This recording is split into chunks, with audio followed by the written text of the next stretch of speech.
আসসালামু আলাইকুম এভরিওয়ান। দারাজ থেকে কয়েকদিন আগে আমি কিছু জাম্বু গাছের বীজের অর্ডার দিয়েছিলাম, সেগুলো আজকে এসেছে। প্যাকেটটা এনে দেখি যেরকম কথা ছিল ওরকম নয়। যাই হোক, তবুও আমি প্যাকেটটাকে খুললাম। খোলার পরে দেখি যে বীজগুলোর মধ্যে পোকা ধরে গিয়েছে। প্রত্যেকটা বীজের ভিতরেই পোকা রয়েছে। তাই আমি বীজগুলাকে রোদে দিব। সেজন্য আমি চলে গেলাম ছাদের উপরে। উপরে উঠে দেখি রোদের তীব্রতা অনেক। তাই বীজগুলাকে সুন্দর করে রোদে দিয়ে চলে আসলাম। আজকে যেহেতু আমি দুপুরের আগে গোসল করি নাই, তাই এখন আমি চলে যাচ্ছি গোসল করতে। ভিডিওটি ভালো লাগুক অথবা না লাগুক অবশ্যই সাবস্ক্রাইব করে দিবেন। প্রতিদিন ভিডিও আসলে অবশ্যই ভালো লাগবে, লাইক দিয়ে পাশে থাকবেন। আমার মূলত প্রতিদিন দুপুর আগে গোসল করা হয়, কিন্তু আজকে গোসল করা হয়নি কারণ আমি মাদ্রাসায় গিয়েছিলাম। সেখান থেকে আসতে আসতে অনেক দেরি হয়ে গেছে, তাই আমি আজকে বিকালে গোসল করতেছি। বিকালে গোসল করার মজাটাই হচ্ছে আলাদা। গোসল টোসল সেরে পরে আমি চলে আসলাম ঘরে। এসে জামা কাপড় পরে চলে যাচ্ছি এখন আমি বাইরে। ভিডিওটি মূলত এ পর্যন্ত ছিল। আসসালামু আলাইকুম এভরিওয়ান।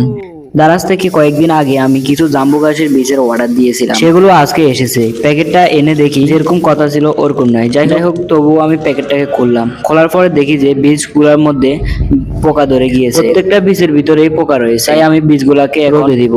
সেজন্য আমি চলে গেলাম ছাদের উপরে। উপরে উঠে দেখি রোদের তীব্রতা অনেক। তাই বীজগুলাকে সুন্দর করে রোদে দিয়ে চলে আসলাম। আজকে যেহেতু আমি দুপুরের আগে গোসল করি নাই, তাই এখন আমি চলে যাচ্ছি গোসল করতে। ভিডিওটি ভালো লাগুক অথবা না লাগুক অবশ্যই সাবস্ক্রাইব করে দিবেন। প্রতিদিন ভিডিও আসলে অবশ্যই ভালো লাগবে, লাইক দিয়ে পাশে থাকবেন। আমার মূলত প্রতিদিন দুপুর আগে গোসল করা হয়, কিন্তু আজকে গোসল করা হয়নি কারণ আমি মাদ্রাসায় গিয়েছিলাম। সেখান থেকে আসতে আসতে অনেক দেরি হয়ে গেছে, তাই আমি আজকে বিকালে গোসল করতেছি। বিকালে গোসল করার মজাটাই হচ্ছে আলাদা। গোসল টোসল সেরে পরে আমি চলে আসলাম ঘরে। এসে জামা কাপড় পরে চলে যাচ্ছি এখন আমি বাইরে। ভিডিওটি মূলত এ পর্যন্ত ছিল। আসসালামু আলাইকুম এভরিওয়ান। দারাজ থেকে কয়েকদিন আগে আমি কিছু জাম্বু গাছের বীজের অর্ডার দিয়েছিলাম, সেগুলো আজকে এসেছে। প্যাকেটটা এনে দেখি যেরকম কথা ছিল ওরকম নয়। যাই হোক, তবুও আমি প্যাকেটটাকে খুললাম। খোলার পরে দেখি যে বীজগুলোর মধ্যে পোকা ধরে গিয়েছে। প্রত্যেকটা বীজের ভিতরেই পোকা রয়েছে। তাই আমি বীজগুলাকে রোদে দিব।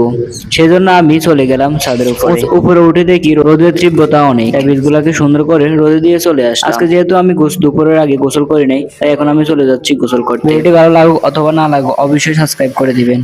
প্রতিদিন ভিডিও আসলে অবশ্যই ভালো লাগবে, লাইক দিয়ে পাশে থাকবেন। আমার মূলত প্রতিদিন দুপুর আগে গোসল করা হয়, কিন্তু আজকে গোসল করা হয়নি কারণ আমি মাদ্রাসায় গিয়েছিলাম। সেখান থেকে আসতে আসতে অনেক দেরি হয়ে গেছে, তাই আমি আজকে বিকালে গোসল করতেছি। বিকালে গোসল করার মজাটাই হচ্ছে আলাদা। গোসল টোসল সেরে পরে আমি চলে আসলাম ঘরে। এসে জামা কাপড় পরে চলে যাচ্ছি এখন আমি বাইরে। ভিডিওটি মূলত এ পর্যন্ত ছিল।